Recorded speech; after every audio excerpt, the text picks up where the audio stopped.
इस कहानी का नाम है सच्चे साथी। एक बार की बात है, राधा नाम की एक लड़की अपने पिता के साथ रहती थी।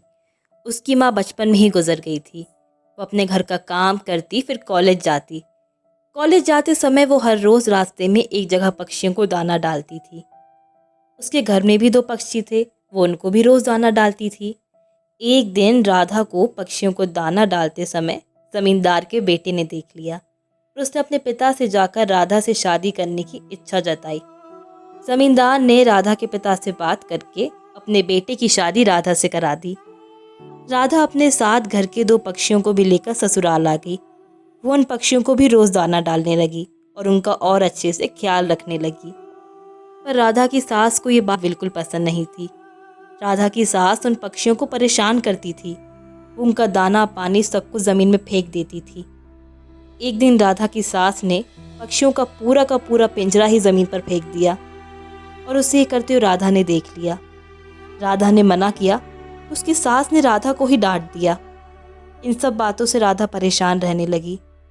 एक दिन राधा के पति ने परेशानी का कारण पूछा तो उसने अपने पति को सारी बात बता दी और अपने पति के कहने पर राधा ने उन दोनों पक्षियों को बाकी पक्षियों के साथ जाकर पार्क में ही छोड़ दिया। वो उनको कभी कभी वहाँ दाना देने जाया करती थी। अब पक्षी राधा के अच्छे मित्र बन गए थे। पक्षी अब राधा के घर भी आने जाने लगे थे।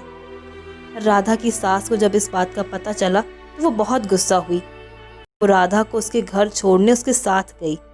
रास्ते में कुछ चोरों ने राधा की सास के गहने चुराने की कोशिश की। तभी राधा के पक्षियों ने आकर उन चोरों पर हमला कर दिया, जिससे चोर भाग गए। इसके बाद राधा और उसकी सास दोनों घर लौट आए। अब राधा की सास की सोच पक्षियों के प्रति बिल्कुल बदल चुकी थी। उसने राधा से कहा कि अब हम दोनों चिड़ियाओं को दाना देने चला करेंगे और पहले की भी 2 पक्षियों को घर वापस ले आएंगे। ये बात सुनकर राधा बहुत खुश हुई। तो इस कहानी से हमें ये सीख मिलती है कि हमें जानवरों से हमेशा अच्छा व्यवहार करना चाहिए और हमेशा उनका ख्याल रखना चाहिए। कभी भी हमें किसी भी जानवर को नहीं सताना चाहिए।